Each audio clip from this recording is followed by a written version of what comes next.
And welcome back to Hannity. Now, although there is cold, hard evidence that the so-called knockout game is spreading across the country and turning fatal in certain cases, well, the left-wing media is not only saying the trend is a myth, but also accusing me of being a, quote, knockout truther. Now, take a look at this, a Slate.com article entitled, "Sorry, Right-Wing Media, the Knockout Game is a Myth." It has my picture on it with the caption, "Sean Hannity, Knockout Truther."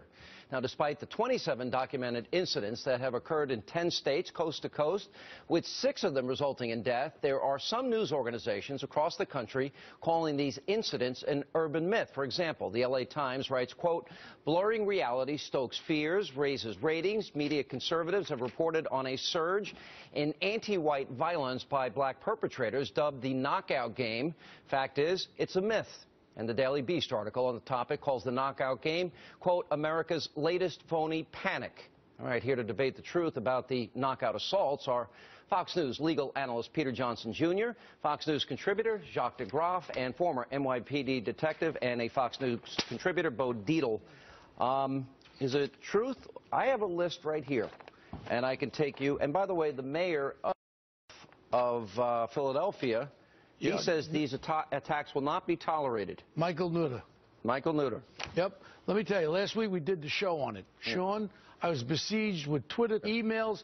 We talked about it last week. I said, why is it being suppressed? Say it what it is. It's young black youths assaulting white females and white males. Now, Thursday night after I left, I did your show on Wednesday. I went to the Grand Havana up here, and I run into my friend Al Sharpton. That's a big cigar. Yeah, I run into Al Sharpton. He comes up there, and he's a friend of mine 40 years. Whatever his politics are, we're always opposite. I went up behind him, and he didn't know I was there, and I was going to, like, try to give him like a fake punch. And then I said, no, he's so skinny. He lost a lot of weight. I said, Al, why aren't you opening your mouth about this? Now's the time to bring people together to show it's not about one race. This is a racist act that's going on. You should do it. He goes, Bo, you want to come on my show on Friday? I said, I'll come on your show. I'll talk about it, Al. I called him twice. I didn't go on the show. But the big but is, after that, he came on the Huffington Post. Al Sharpton wrote, "The knockout game is an alarming trend that is deplorable, reprehensible, and inexcusable." And he said this behavior is racist, period. Al Sharpton.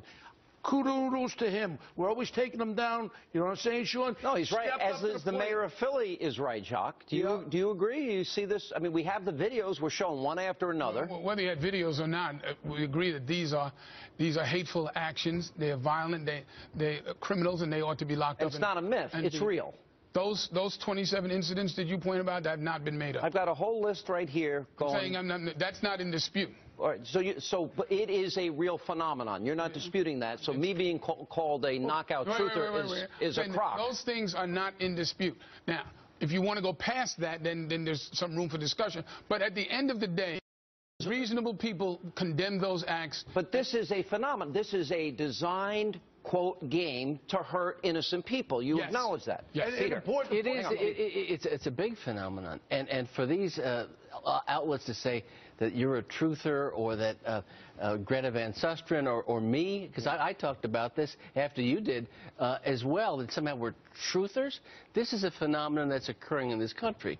The mainstream media are cowards on this particular subject. They do not want to take it on, and you've taken it on. Sean, you know, by the way, Reverend Al, I did see his statement, and I wish he came out earlier. Well, and I wish but he came out and he said if this were happening to black children, we would speak out. And then he was speaking out here. But frankly, who cares what Reverend Al says about it? Reverend Al has never been able to prevent any violence in New York City at any time. I don't care what Reverend Al says. I need him to speak out when something is wrong. Why? If he wants to be a leader of people, you have to speak out. He's already a leader. When is he ever prevented violence in the city? No, the point is, he's never prevented violence in the city. And so why do you care if he speaks out on it? Well, I care when somebody does. When I ask him to do something and he comes out with this, I respect people that step up to the plate. He went against the Los Angeles Times. He said the words, he used those big words, and he said but here's the point. What it is.